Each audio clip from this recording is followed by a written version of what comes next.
Hi hello வணக்கம் நண்பர்களே, இது உங்கள் டெப்ஸ் தமிழ்.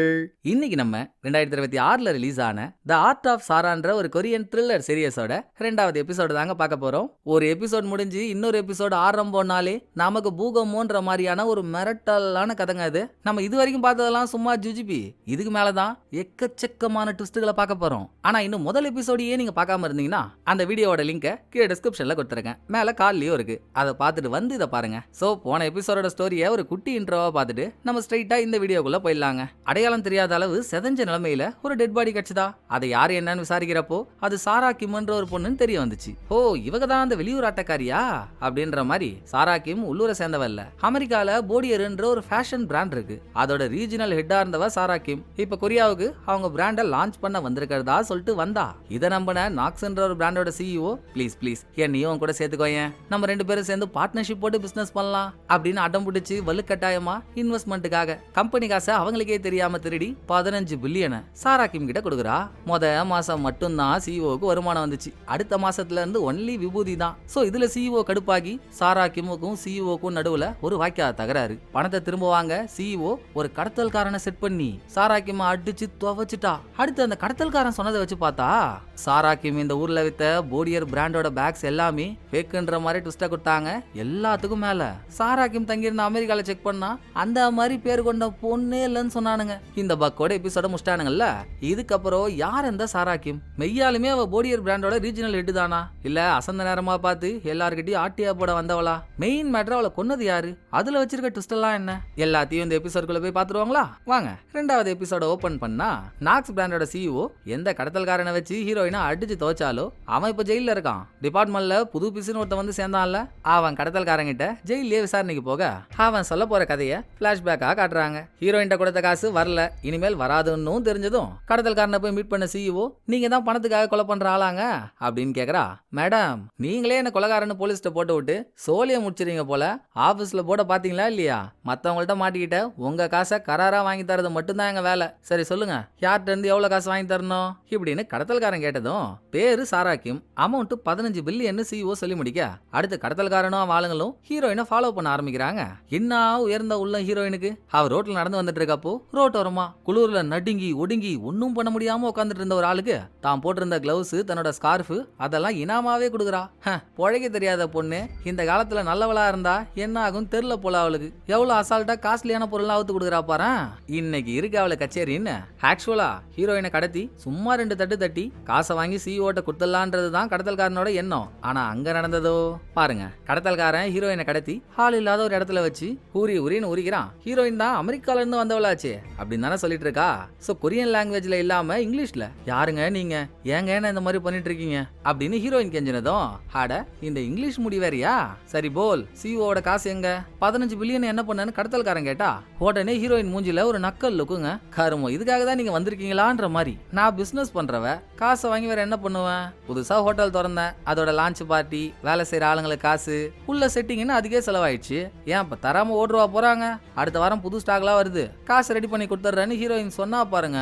நல்லா 8 இன்ச்சு தட்டி இட்லி மாதிரி இருக்கான்ல கடத்தல்காரன். அவனுக்கு கடுப்பாகி விட்டது. வெறுமாண்டி மாதிரி வரப்பான்னு காசை கேட்டுட்டு இருக்கேன், கொடுக்க முடியாதுன்றியா அப்படின்னு ஹீரோயின் தள்ள முடிய பிடிச்சதும், தெய்வமே ஏன் இவ்வளவு பிபி ஆகுறீங்க, காசு இல்லைன்னா என்ன, நான் என் போடியர் பிராண்டோட பேக்ஸ் எல்லாம் கொடுக்குறேன், பணமா அதை வச்சுக்கோங்க அப்படின்னு ஹீரோயின் சொல்லி ஆன்லைன்ல அந்த பேக்கோட ரேட் எல்லாம் என்னன்னு செக் பண்ணி பார்த்தா ஒரு பேக் 1 லட்சம் ரூபாய்க்கு மேல இருக்கு. அப்ப ஓகே, தற்சமயத்துக்கு அந்த பேக் எல்லாம் பணமா எடுத்து வச்சுக்கிட்டா பணத்தை வாங்கிடலாம். சோ கடத்தல்காரன் ஆளுங்க ஹீரோயின் எல்லாரும் ஷோரூமுக்கு வராங்க.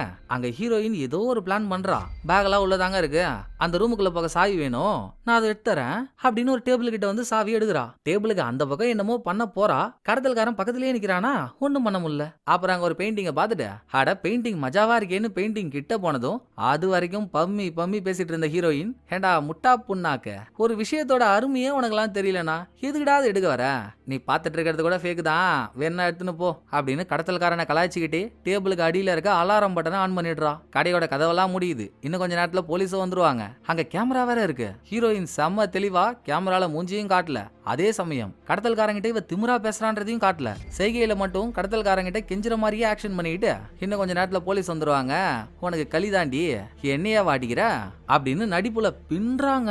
இந்த வீடியோ ஃபுட்டேஜ் தான் போன எபிசோட்ல ஹீரோ லேடி காப் காட்டி பாத்துருப்பாரு. ஹீரோயின் யாருக்கிட்டே அடி வாங்கி கெஞ்சுற மாதிரி. கடத்தல்காரன் பயந்துட்டன். இதுக்கப்புறம் அவன் என்ன கடத்தி அடிச்சு டார்ச்சர் பண்ணான்னு ஹீரோயின் கேஸ கொடுத்துட்டா. பட் அதுல இருக்க ட்விஸ்ட் என்னன்னா, ஹீரோயின் சாரா கிம்ன்ற பேர்ல கேஸ கொடுக்கல, ஊன்ற ஒரு பொண்ணோட பேர்ல கேஸ கொடுத்திருக்கா. இதை நம்ம போன எபிசோட்லயே பார்த்தோம் இல்லையா? ஒரு லேடி காப் சொன்னாலே கேஸ் ஒரு சேல்ஸ் கேர்ள் பேர்ல ரெஜிஸ்டர் ஆயிருக்குன்னு. அந்த பொண்ணோட பேரு ஊ. நமக்கே ஒண்ணும் புரியலன்றப்போ மாட்டிக்கிட்ட கடத்தல்காரனுக்கு என்ன புரியும்? யார் இந்த ஊன்னு அவன் ஜெயிலுக்கு வந்ததுக்கு அப்புறம் அவன் ஆளுங்களை விட்டு தேட சொன்னா. ஊன்ற பொண்ணு ஹீரோயின் வச்ச போடியர் பிராண்ட் ஷோரூம்ல ஒர்க் பண்ணதாகவும் கொஞ்ச நாளைக்கு முன்னால வேலையை விட்டு நின்னுட்டதாகவும் தெரிய வந்திருக்கு.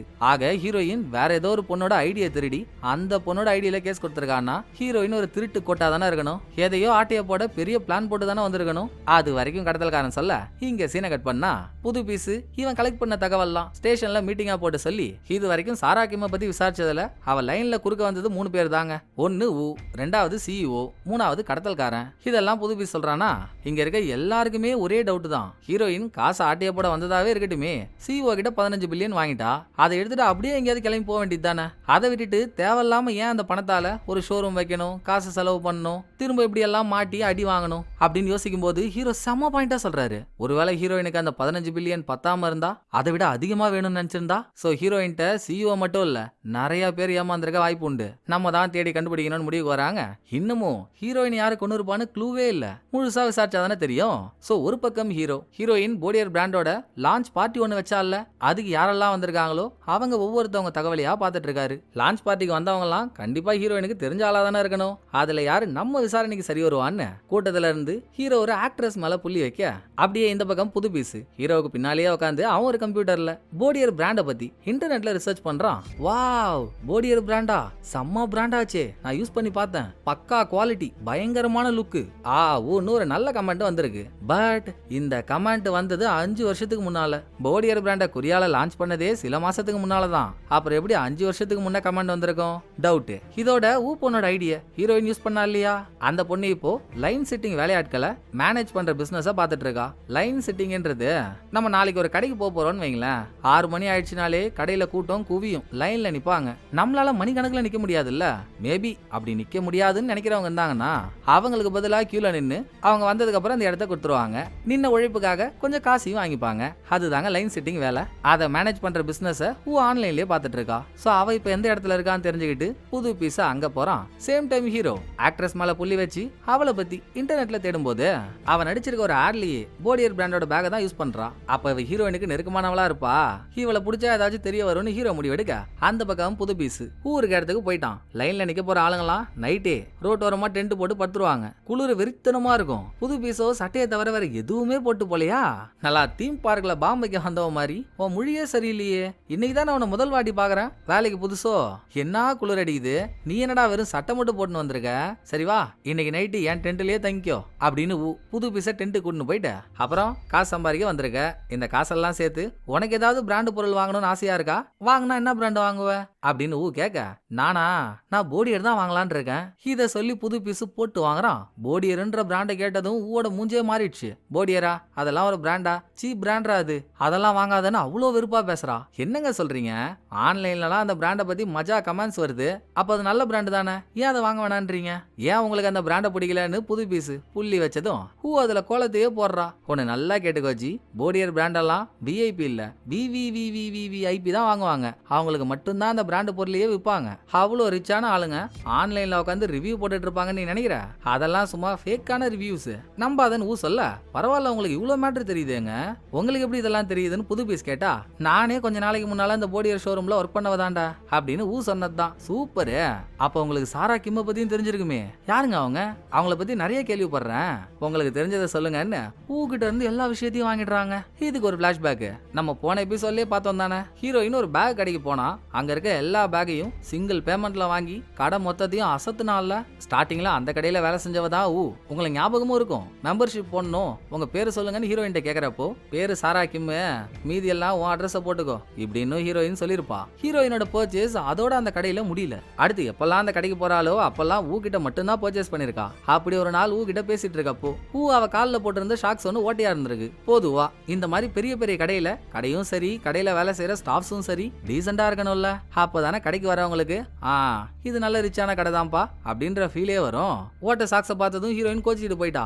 ஐயோ இவ போய் கம்ப்ளைண்ட் எதுவும் பண்ணி வச்சிருவாளோ அப்படின்ற பயத்தோட ஒரு இடத்துல உட்காந்து கிழிஞ்சாவ சாக்ஸ ஓட்டு போட்டு மறுபடியும் கடைக்கு வரா. அங்க வேலை செய்யற இன்னொரு பொண்ணு, எங்கடி போன? இவ்வளவு நேரமா சாராக்கியும் உன்னதான் தேடிட்டு இருந்தாங்க. நீ அவங்கள்ட்ட என்ன பேகெல்லாம் காட்டினியோ அது எல்லாத்தையும் வாங்கிட்டாங்க. இன்னைக்கு உனக்கு கமிஷன் ஏகபோகம் தான். அப்படியே இதையும் அவங்கிட்ட கொடுக்க சொன்னாங்கன்னு நல்லா காஸ்ட்லியான ஒரு ஷாக்ஸ ஹீரோயின் ஊக்காக கொடுத்துட்டு போயிருக்கா. அதை ஆசையோட திறந்து பார்த்தா அதுல ஹீரோயினோட விசிட்டிங் கார்டு இருக்கு. போடியர் பிராண்டோட ரீஜனல் ஹெட்ன்ற கார்டு. அது எவ்வளவு பெரிய விஷயம். உடனே ஹீரோயினுக்கு போன போட்டதும் ஹீரோயின் இப்பதான் புதுசா ஒரு போடியர் ஷோரூமை கட்டிட்டு இருக்கா. அங்கேயே கூட்டிட்டு போயிட்டு, இதாமா நாங்க புதுசா ஆரம்பிக்க போற ஷாப்பு. இங்க வேலை செய்ய நான் திறமையான ஆளுங்களை தேடிட்டு இருக்கேன். எனக்கு தெரிஞ்சு உனக்கு எல்லா விதமான திறமையும் இருக்குன்னு நினைக்கிறேன். நம்ம ஷோரூமுக்கு முக்கியமான ஒன்னே வர கஸ்டமர்ஸோட ஸ்டேட்டஸ் தான். யார் என்ன ஸ்டேட்டஸ்ல இருக்காங்கன்னு பார்த்து அதுக்கேத்த மாதிரி அவங்கள்ட்ட பக்குவமா நடந்துக்கணும். உனக்கு அது வரும்னு தோணுமா? நீ ஓகேனா இந்த ஷோரூம்ல சேர்ந்து வேலை செய்யலாம். என்ன சொல்றேன்னு ஹீரோயின் ஆஃபர் கொடுத்ததும், கரும்பு தின்ன கூலி வேணுமாங்க, இவ்வளவு பெரிய பிராண்ட்ல ஒர்க் பண்ண மாட்டேன்னு யார் சொல்வா? சோ ஆஃபரை கேட்ட ஊவோட மூஞ்சி 10th எக்ஸாம்ல 10 மார்க் கொஸ்டின் அவுட் ஆயிட்டா பசங்கள்லாம் எந்த அளவுக்கு குஜால் ஆவாங்களோ அதை விட டபுள் ட்ரிபிளா பிரைட் ஆகுது. வேலைக்கு சேரன்னு ஒத்துக்கிறா. ஷோரூமையும் ஆரம்பிச்சாச்சு. அப்போ போன எபிசோட்ல சிஇஓ அவளை விட மேல இருக்க ஒரு பாட்டி கிட்ட பேசலான்னு ட்ரை பண்ணால. அவங்க கொரியாலேயே நம்பர் 1 டிபார்ட்மெண்ட் ஸ்டோர் வச்சிருக்காங்க. அவங்க கடையில இல்லாத பிராண்ட் பொருளே கிடையாது. பெரிய ஆளு. அவங்க நினைச்சா கொரியால இந்த பிராண்ட் இருக்கணும், இந்த பிராண்ட் இருக்கவே கூடாதுன்னு ஒழிச்சு கட்டக்கூடிய அளவுக்கு பவர் இருக்கு. அவங்க பேரை நம்ம சேர் உமன் வச்சுப்போம். அந்த அம்மா கடையில என்ட்ரியை போட்டதும் ஹூலாம் பதறா. ஐயோ வந்துட்டாங்களே, அம்மா வந்துட்டாங்களே, இவங்க சாதாரணமா வரமாட்டாங்களே, அவங்க வீட்டுக்கு தானே நம்ம பிராண்ட் பொருளெல்லாம் எடுத்துட்டு போய் விற்போம். என்ன பண்றது ஏது பண்றதுன்னு துடிக்கிறா. இங்க ஹெட் நானே பதறல, நீ ஏன் பதற? சாந்தி சாந்தி நான் பாத்துக்கிறேன் அப்படின்னு பொறுமையா ஹீரோயின் சேர் உமனுக்கு முன்னால வந்து, வாங்கம்மா உங்களை என் சின்ன கடைக்கு வரவேற்கிறேன் அப்படின்னு பிட்டு போட்டு ஒட்டு போட்டுலான்னு பார்த்தா, முதல்ல உன் பிராண்ட நல்ல பிராண்டு நீ நம்பு, என்ன பார்த்ததும் குட்டி கடைன்ற குட்டி பிராண்டை விற்கிறதுக்கு ஏன் இவ்வளவு பெரிய இடம் இப்படின்னு சேர் உமன் ஸ்டார்டிங்லேயே கோல் போட்டுருது. அப்புறம் சேர் உமனை உட்கார வச்சு இந்த பிராண்டோட பேக் எல்லாத்தையும் காட்டியும் அந்த அம்மாவுக்கு சாட்டிஸ்ஃபைடே இல்ல. இது என்ன நல்லா இருக்குன்னு வெளியே ஆஹா ஓஹோன்னு பேசிக்கிறானுங்க, எனக்கு புரியலப்பா அப்படின்னு பேசிக்கிட்டே ட்ரிங்க் ஒன்ன குடிக்க போகும்போது கபார்னு வாந்தி எடுக்கிறாங்க. அங்க ஹீரோயின் அவன் நரி வேலையை காட்டுறா. போடியர் பிராண்ட் பேக்ஸ் எல்லாம் எவ்வளவு காஸ்ட்லியான பேக், அதை பத்தி எல்லாம் யோசிக்கவே இல்ல. சேர் உமன் எடுக்கிற வாந்திய போடியர் பேக் ஒன்னு எடுத்து ஹீரோயின் தாங்கி பிடிக்க, இந்த பக்கம் கிச்சன்ல இருந்த ஊவோ எதர்ச்சியா உள்ள இருந்து ஒரு டேப்லெட் பாக்ஸை வெளியெடுக்கிறாங்க. இது ஹீரோயின் யூஸ் பண்ற பாக்ஸ்ன்னு பக்கத்துல இருந்த பொண்ணு சொல்லிட்டா. டேப்லெட் அட்டையிலேயே அதோட சைடு எஃபெக்ட்ஸ் எல்லாம் என்னன்னு போட்டிருக்கு. அந்த மாத்திரை எடுத்துக்கிட்டா சைடு எஃபெக்டா வாந்தி பேதி மயக்கெல்லாம் வருமா? ஒரு வேலை ஹீரோயின் சேர் உமனுக்கு அதை கலந்து கொடுத்திருப்பாளோ? பண்ணிருப்பா, பண்ணக்கூடிய ஆள் தான். என்னவோ இப்போதைக்கு ஹீரோயின் சேர் உமன் அவங்க மட்டும் தான் தனியா இருக்காங்க. ரொம்ப சாரிமா, மதியம் சாப்பிட்ட சாப்பாடு சரியில்லைன்னு நினைக்கிறேன், அதான் வாந்தியா வந்துடுச்சு. நீ ஒன்னும் கவலைப்படாத, நான் வாந்தி எடுத்த பேக்கு நானே காசு கொடுத்துட்றேன் அப்படின்னு சேர் உமன் சொல்றப்போ, என்னங்க காசு காசு காசு, போறப்போ எதங்க எடுத்துட்டு போறோம், அதெல்லாம் ஒன்றும் பிரச்சனை இல்லைங்க, நான் பாத்துக்கிறேன்னு ஹீரோயின் நடிப்ப போட, நல்ல பொண்ணா இருக்க, பேசாம என் கூட வந்து வேலைக்கு சேர்ந்துடுறியா, இல்ல உங்க பிராண்ட் ப்ரமோட் பண்றதுக்கு நான் எதுவும் ஹெல்ப் பண்ணவா? உன் சீனியர் இருந்தா சொல்லு, நான் அவங்கள்ட்ட பேசுறேன் அப்படின்னு சேர் உமன் கேக்குது. என்ன விட சீனியரா? அப்படி யாரும் இருக்க மாதிரி எனக்கு தெரியலையே, நான் தாங்க இங்க ரீஜனல் ஹெட்டே இப்படின்னு ஹீரோயின் சொல்ல போய், அட்ரா சக்க, அப்ப நீயாமா சாரா கிம், இவ்வளவு நேரம் நான் உங்ககிட்டயா பேசிட்டு இருந்தேன்னு சேர் உமனுக்குள்ள ஒரு ஷாக்கு. இப்படி ஹீரோயின் கெத்தா மாசா நிறைய விஷயங்கள் பண்றாள்ல, அதுலயே ஹீரோயினை பார்க்க இன்ஸ்பயர் ஆயிட்டா. சரி நம்ம கடைக்கு நிறைய கஸ்டமரை கொண்டு வருவோம், அது மூலியமா நல்ல பேர் வாங்குவோன்னு. இதுக்கு முன்னால வேலை செஞ்சது எல்லாமே பெரிய கடை. சோ அங்க நிறைய விஐபி கஸ்டமர் வந்திருப்பாங்க. அவங்க கான்டாக்ட்ஸ் எல்லாம் இவகிட்ட இருக்குல்ல, வம்படியா எல்லாரையும் போன் போட்டு வர வைக்கிறா. அப்படி பார்த்தாங்க ஏகப்பட்ட பேக்ஸ் வித்திருக்கும், இவளுக்கும் கமிஷன் அதிகமா வந்திருக்கும் இப்படின்னு தானே கேட்கறவங்க நினைப்பாங்க. அதையே தான் கதை கேட்டுட்டு இருக்க புது பீஸும் நினைக்கிறான். எங்கடா அதான் ஹீரோயின் ஆரம்பத்திலே சொல்லிட்டாலே, ஸ்டேட்டஸ் இருக்க ஆளுங்கள்ட்ட மட்டும் தான் பேக் வைக்கணும்னு. அவ பேச்சை கேட்டு என் கான்டாக்ட்ஸ்ல இருக்க யாரையும் நான் விஐபியாவே மதியல, அப்புறம் எங்க இருந்து அவங்கள்ட்ட பொருளை வைக்கிறது? இப்படியே போச்சு. திடீர்னு ஒரு நாள் ரோட்டோரமா இருக்க ஒரு சின்ன பேக் கடையில பேக் வாங்கலான்னு போயிருக்கா. அங்க என்னடானா போடியர் பிராண்டோட டூப்ளிகேட் பேக்ஸ் எல்லாம் வித்திருக்காங்க. ஹைலைட்டான விஷயம், இன்னும் அந்த மாடல் பேக் எல்லாம் லான்ச் ஆகவே இல்ல, லான்ச் பண்ணலான்னு எடுத்து வச்சிருக்காங்க. அதுக்குள்ள டூப்ளிகேட் வந்ததும் ஊக்கு சிலுத்து போச்சு. அதுல ஒரு பேக் எடுத்துட்டு போய் இந்த மாதிரி ஆயிடுச்சு மேடம்னு ஹீரோயின்ட்ட கம்ப்ளைண்ட் பண்ணா, ஆமாடி பிராண்டுன்னு ஒன்னு இருக்க வரைக்கும் அதை காப்பி பண்ணி டூப்ளிகேட்னு ஒன்னு வந்துகிட்டு தாமா இருக்கும், இது ஏன் பெரிய விஷயமா பாக்குற, போய் வேலையை பாருன்னு ஹீரோயின் அசால்ட்டா சொல்லிட்டா. இதுக்கு அடுத்த சீன்ல கப் கேக் ஒன்னு சாப்பிட்டுட்டு வரப்போ எதாச்சியா ஹீரோயின் பாத்துட்டா. பாத்துமா நீ மாட்டுக்கு அந்த வினைல் பேக்கோட சாப்பிட்டுட்டு இருக்க, பன்னோட சேர்ந்து அதுவும் வாய்க்குள்ள போயிட போகுது அப்படின்னு ஹீரோயின் கேஷுவலா சொல்லிட்டு போறா. உடனே இங்க பிரசன்ட்ல கதை சொல்லிட்டு இருக்க அதுக்கப்புறம் தான் நான் புரிஞ்சுக்கிட்டேன், ஹீரோயினே ஒரு ஃபேக்கான ஆளு, அவ விக்கிற ப்ராடக்ட்ஸ் எல்லாமே ஃபேக்கு, அவ சரியான ஃப்ராடுன்னு இப்படின்னு நல்லா தானே கதை சொல்லிட்டு இருந்தா. திடீர்னு சம்பந்தம் எல்லாம் பேசுறா. இரு எனக்கு புரியல, எதை வச்சு ஹீரோயினை ஃபேக்குன்ற, என்ன காரணம்னு புது பீஸுக்கு ஆக்ட்ரஸுக்கு மண்டை காயுது. டேய் கூட்டு குடும்ப கூமூட்ட, இன்னுமாடா நான் சொல்றது புரியல? ஹீரோயின் அமெரிக்கால இருந்து வந்தவ தானே, அங்க இருந்து வந்தா இங்கிலீஷ் தானே பேசணும். இவ பாடுறா இங்கிலீஷுக்கு பதில் குங்கிலீஷ் பேசுறா. கப் கேக்கு கீழே இருக்க கவரை வினைல் பேக்னா சொல்லுவாங்க, பிளாஸ்டிக் பேக் தானே சொல்லணும். அது என்ன வினைல் பேக், அது குங்கிலீஷ் தானே. அப்ப இவ அமெரிக்கால இருந்து வந்தவளே இல்ல, ஃபேக்குன்னு தானே அர்த்தம். இப்படின்னு இதெல்லாம் ஒரு காரணம்னு கடு பேத்துறாங்க. ஏமா ஊ நீ பேசுறதெல்லாம் நல்லாவே இல்லம்மா, ஃபேக்குன்ற அதுக்கு ஸ்ட்ராங்கான ஒரு காரணம் சொல்லுவேன்னு பார்த்தா பிளாஸ்டிக் பேக் வினைல் பேக்னு சாவடிக்கிறியம்மா அப்படின்னு ஊ புது பீஸ் 2 பேருக்குள்ள ஒரு சின்ன சலசலப்பு. அதே டென்ட்டுக்குள்ள தாங்க ஊவோட ஃப்ரெண்டு ஒருத்தியும் இருக்கா. சவுண்ட்ல தூக்கத்துல இருந்து கண்ண முடிக்க அவளை ஆஃப் பண்ணி படுக்க வைக்கிறது அப்புறம் இருக்கட்டும். ஆமா செல்லம், நான் இது வரைக்கும் என் பேர் உங்ககிட்ட சொல்லவே இல்லை, அப்புறம் எப்படி உனக்கு என்னோட பேர் தெரியும்? யார் நீ? புது பீஸோட கை மேல இருக்க துணியை விலகினா இது வரைக்கும் இவங்க பேசின எல்லாத்தையும் பயபுள்ள போன்ல ரெக்கார்ட் பண்ணிட்டு இருக்கான். அவனாடா நீ அப்படின்னு இங்கவும் அதிர்ச்சியாக அந்த பக்கம் ஹீரோ.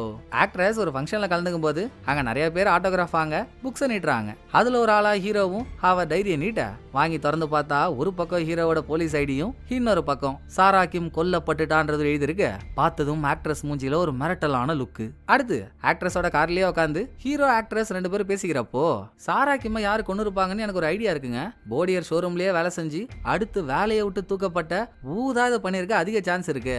நான் ரீசெண்டா ஊவை பத்தி ஒரு ரூமர் கேள்விப்பட்டேன். அவகிட்ட இருக்க விஐபி கான்டாக்ட் லிஸ்ட் எல்லாம் பணத்துக்காக வெளியே வித்தாலாம். இந்த விஷயம் சாராவுக்கு தெரிஞ்சதும் அவளை வேலையை விட்டே தூக்கிட்டா. அந்த கடுப்புல தான் அவ இதை பண்ணிருப்பான்னு நினைக்கிறேன். இது மட்டும் இல்லங்க, போடியர் பிராண்ட் சார்பா ஹீரோயின் ஒரு ஹோட்டல் வச்சால, அந்த லான்ச் பார்ட்டி கூட ஊவும் அவளோட ஃப்ரெண்டும் வந்து ஒரு கலவரமே பண்ணாளுங்க. பாருங்க என்கிட்ட வீடியோ கூட இருக்கு அப்படின்னு ஆக்ட்ரஸ் ஒரு வீடியோவை காட்டுறா.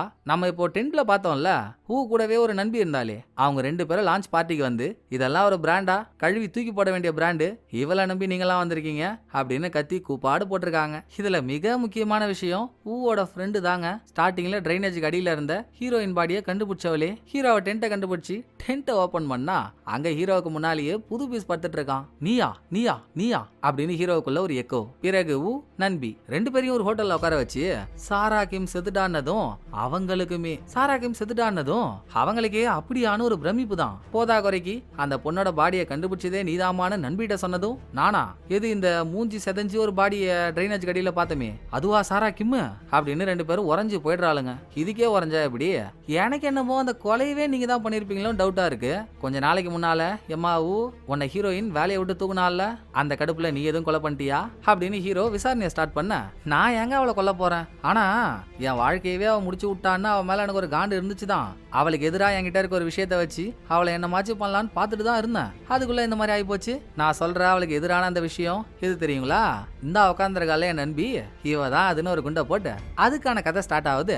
போடியர்ல ஒர்க் பண்ணிட்டு இருக்கும் போது ஒரு நாள் அங்க நண்பியை வர வச்சு சும்மா ஃப்ரெண்ட்ஸ் 2 பேரும் ஜாலியா விளையாண்டு இருக்காங்க. சேல்ஸ் பண்ற ஆள் மாதிரியும் நண்பி அதை வாங்க வந்த ஆள் மாதிரியும் ஒரிஜினல் போடியர் பேக போட்டு பார்த்து மஜா பண்ணிட்டு இருக்கும் போது டக்குன்னு அங்க ஹீரோயின் வந்துட்டா. இருந்தும் மேடம் அவங்க கஸ்டமர் தான் மேடம், அவங்களுக்கு கும்பலோட கும்பலா பார்க்க பிடிக்காதான், அதான் தனியா குறியிட வந்து காட்டிட்டு இருக்கான்னு சொல்லி சமாளிச்சிட்டா. ஹீரோயினோ அதை நம்பி போயிட்டா. அதோட வாச்சு கப்புச்சு போன்னு கிளம்பணும்ல.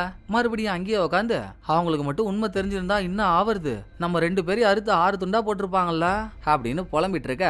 அப்ப வந்து எதையும் பார்க்காத ஹீரோயின் இவங்க புலம்புறதா பாத்துடுறா. அம்மா தாயே, இனிமேல் நீங்க இருந்தா சரி வராது, கிளம்புமா, நைட்டு சந்திப்போன்னு நண்பிய வெளியே அனுப்புறப்பங்க, இதுவாமா நீ சொன்ன சாரா கிம், இதுக்கு முன்னால அவங்களை எங்கேயோ நான் பாத்துருக்கேனேமா அப்படின்னு நண்பி சொல்றா.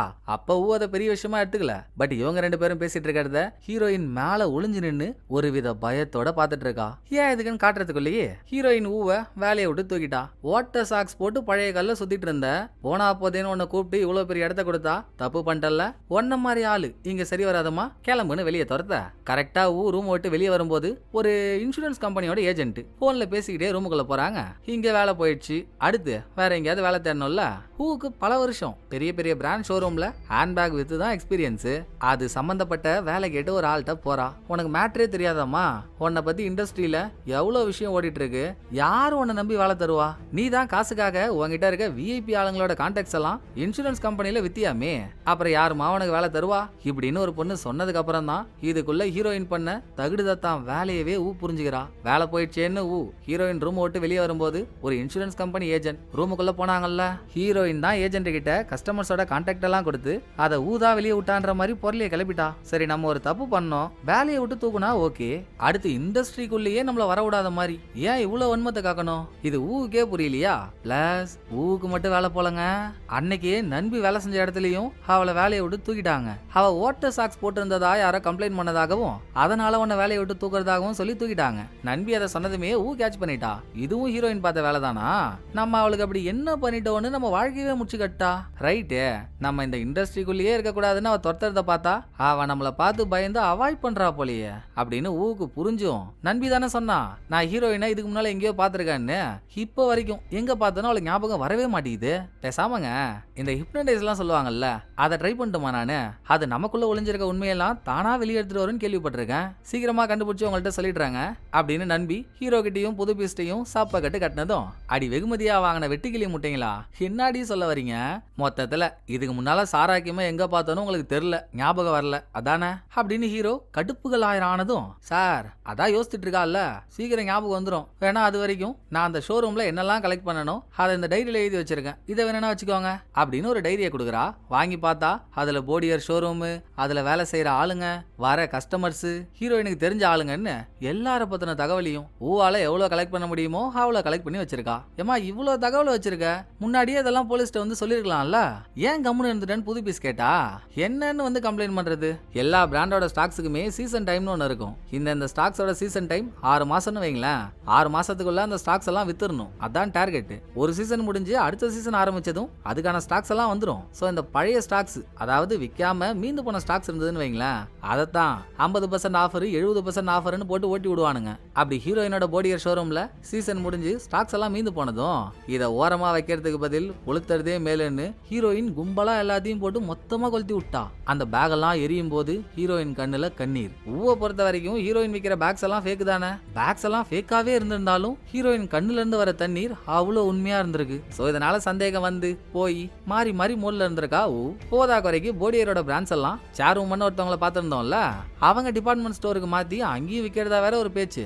இந்த டைம்ல போய் கம்ப்ளைண்ட் பண்ணா, ஹீரோயின் மேல கம்ப்ளைண்ட் பண்ணா அது சேர் உமன் மேலேயும் பாயும். அவ்வளவு பெரிய ஆளோட பேரு நாரப்போகுது. அது காரணம் ஊன்னா அந்த அம்மா சும்மா இருக்குமா? ஏதாச்சும் பண்ண பாக்கும். சோ எதுவும் பண்ணாம அப்படியே விட்டா. இத சொல்லிட்டு இருக்கும் போது அவ கொடுத்த டைரியை ஓபன் பண்ணி ஹீரோ பக்கம் பக்கமா பாத்துட்டு இருக்காரு. அட்லீஸ்ட் ஒருத்தவங்களை பத்தி 1-2 தகவலாச்சு டைரியில இருக்கு. ஹீரோயினோட பேர் எழுதிருக்க பேஜ்ல மட்டுங்க சாரா கிம்ன்றதை தவிர்த்து வேற எந்த டீடைலுமே இல்ல. சோ இத்தனை நாள் ஹீரோயின் கூடவே இருந்தும் அவ ஒரு பொண்ணு, அவ பேரு சாரா கிம். அதை தவிர வேற எதையும் ஊவாலேயே கண்டுபிடிக்க முடியல. அடுத்து ஹீரோ தான் அதை கண்டுபிடிச்சாகணும். தலை எழுத்து. இதோட இந்த மீட்டிங் முடிய அதுக்கப்புறம் சர்ச் வாரண்ட் வாங்கிட்டு போடியரோட ஷோரூமுக்குள்ள என்ட்ரியை போட்டு போலீஸ் ஒரு அலசுறாங்க. அப்ப கூடங்க ஹீரோயினை பத்தின எதுவும் கிடைக்கல. ஹீரோயின் அவ சம்பந்தப்பட்ட டீடைல் எல்லாத்தையும் வாரி வழிச்சிட்டு போயிட்டா. அதோட போன எபிசோட்ல ஸ்டேஷன் வாசல்ல அடிப்பட்ட மாதிரி உட்காந்துருந்த ஹீரோயினுக்கு அழுதுட்டு இருந்தா. இந்தாமா இந்த துணியை வச்சுக்கமான்னு தாராள பிரபு ஹீரோ துடைக்க கொடுக்க துணி இல்லைன்னதும் தான் டையவே கட்டி கொடுத்தாரு. அந்த டை மட்டும் டேபிள் ராயில இருக்குங்க. எங்க எவனும் பார்த்தா மண்ண பங்கம் ஆயிட போகுதுன்னு ஹீரோ அதை நேக்கா பாக்கெட்ல எடுத்து வச்சுக்கிறாரு. அதே டைம் அங்க புது பீஸ் வரான். டே நீங்க உனக்கு லீவ் தானே, ஏன் வந்திருக்கேன்னு ஹீரோ கேட்டா, இல்லங்க ஒரு சின்ன தகவலை சொல்லிட்டு போலான்னு வந்தேன். நான் இன்டர்நெட்ல போடியர் பிராண்டோட ரிவ்யூ ஒன்னு பார்த்தேன். சந்தேகப்படுற விஷயம் என்னன்னா ரிவ்யூவை 5 வருஷத்துக்கு முன்னால போட்டிருக்காங்க. கொரியால போடியர் பிராண்ட் லான்ச் ஆனதே போன வருஷம் மே தாங்க. அப்படி இருக்கப்போ 5 வருஷத்துக்கு முன்னால யாரோ கமெண்ட் போட்டிருக்காங்கன்னா யோசிக்க வேண்டிய விஷயம் தானே. சோ யாரு ரிவ்யூ போட்டாங்க, அவங்க யூசர் நேம் என்ன, அதெல்லாம் தேட சொல்லியிருக்கேன். இதை சொல்லிட்டு போலாம் தான் வந்தேன்னு அவன் சொல்றான். சரி அது ஒரு பக்கம் இருக்கட்டும். இப்போ முக்கியமான விஷயம், எந்த ஒரு பொருளை தொலைச்சாலும் தொலைச்சதை தொலைச்ச இடத்துல தான் தேடணும்னு சொல்லுவாங்கல்ல. நமக்கு இந்த கேஸ் கைக்கு வந்ததே எப்படி? ட்ரைனேஜ்ல பாடி கட்சி தானே. அதுக்கப்புறம் எவ்வளவோ அலசி ஆராய்ஞ்சிட்டோம், பெருசா அதுவும் மாட்டல. பேசாம நம்ம ஏன் பாடி கிடைச்ச இடத்துலயே போய் முழுசா தேடி பார்க்க கூடாது? பாடி கிடைச்சது அவ்வளவு பிஸியான ஏரியா, 1-2 எக்கச்சக்கமான கேமரா. அப்படி இருந்தும் கேமரால மாட்டிக்காம பாடியை கொண்டு போய் ட்ரைனேஜ்ல போட்டிருக்காங்கன்னா பாதாள சாக்காட வழியில தான் ஏதோ ஒரு சம்பவம் நடந்திருக்கு. அந்த வழி மொத்தத்திலையும் ஃபாரன்சிக் ஆளுங்க கம்ப்ளீட்டா தேடல. இப்ப நம்ம தான் தேட போறோம், கூடவா அப்படின்னு ஹீரோ புது பீஸ கையோட கொட்டிக்கிட்டு எந்த ட்ரைனேஜ்ல பாடி கிடைச்சதோ அதுக்குள்ள ஹீரோ மட்டும் தனியா மாஸ்க போட்டுக்கிட்டு உள்ள இறங்க. பாதாள சாக்காடைக்குள்ள இங்க ஹீரோ நடந்து போயிட்டு இருக்கப்போ அந்த பக்கம் நண்பி ஏற்கனவே சொன்னா ஹிப்னடைஸ் மூலியமா இதுக்கு முன்னால ஹீரோயினை எங்க பார்த்தோம் தேடி பாப்போமான்னு. அதை விளையாட்டுக்கு சொன்னான்னு நினைச்சா உண்மையாவே யூடியூப்ல ஹிப்னடைஸ் பண்ற வீடியோ ஒண்ணு வச்சு கண்ணை மூடி ட்ரை பண்ணி பாக்குறா. திரும்ப கண்ணை திறந்ததும் வேற லெவல் ட்விஸ்ட். ஹீரோயினை எங்க பார்த்தோன்னு அவளுக்கு ஞாபகம் வந்துருச்சு. இவங்க எல்லாம் எப்படி ஒரு பிராண்ட் ஷோரூம்ல சேல்ஸ் கேர்ள் வேலை பார்த்தாங்களோ அதே மாதிரி ஹீரோயினும் சேல்ஸ் கேர்ளா இருக்கும் போது நண்பி பாத்திருக்கா. அவ பேரு கூட என்னமோ ஒண்ணுன்னு நண்பி யோசிச்சுட்டு இருக்கா. இங்க ட்ரைனேஜுக்கு வெளியே இருக்கான்ல புது பீஸ், அவனுக்கு ஒரு மெசேஜ் வருது. 5 வருஷத்துக்கு முன்னால போடியர் பிராண்ட பத்தி யாரு ரிவ்யூ போட்டாங்கன்னு அவங்க பேரோட டெக்ஸ்ட் வர, ஒரு பக்கம் நண்பி நான் பார்த்த ஹீரோயினோட பேரு சாரா கிம் இல்ல, மோ கா ஹுயின்றா. இன்னொரு பக்கம் 5 வருஷத்துக்கு முன்னால ரிவ்யூ போட்ட ஆளோட பேரும் மோ கா ஹுயின் தான் வருது. சேம் டைம் கீழே பாதாள சாக்கடைக்குள்ள நடந்து போயிட்டு இருந்த ஹீரோ கண்ணு முன்னால போடியர் பிராண்டோட விளம்பர பலகைக்கு முன்னால சேல்ஸ் கேர்ள் ட்ரெஸ் போட்டுக்கிட்டு ஹீரோயின் நிக்கிற மாதிரியும் அவ நெஞ்சில போட்டிருக்க நேம் கால்ல அதே மோகா ஹுய் பேர் இருக்க மாதிரியும் காட்டி எபிசோட முடிச்சிடுறாங்க. என்னங்க இது, ஹீரோயின் தான் சாரா கிம், அவ போடியர் பிராண்டோட ரீஜனல் ஹெட்னு நினைச்சா கடைசியில் அவ பேரே வேற, அதுவும் அவ சேல்ஸ் எம்ப்ளாயின்ட்டானுங்க. அப்படி இருந்தா எப்படிங்க ஹீரோ சாரா கிம்மா வந்தா? என்னதான் அவ திட்டம்? அதுக்குள்ள எப்படிப்பட்ட ட்விஸ்ட தான் வச்சிருப்பானுங்க? அதெல்லாம் யோசிச்சுக்கிட்டே இருங்க. நான் சீக்கிரமா 3வது எபிசோடோட வந்துடுறேன். ஸோ இந்த எபிசோடு உங்களுக்கு பிடிச்சிருக்கும்னு நம்புறேன். அடுத்த ஒரு நல்ல எபிசோட்ல வந்து நான் உங்களை மீட் பண்றேன். இந்த வீடியோ உங்களுக்கு பிடிச்சிருந்தா லைக் பண்ணிடுங்க. எப்படி பண்ணிருக்கேன்றத மறக்காம கமெண்ட்ல சொல்லிடுங்க. தேங்க்யூ, டடா பாய்.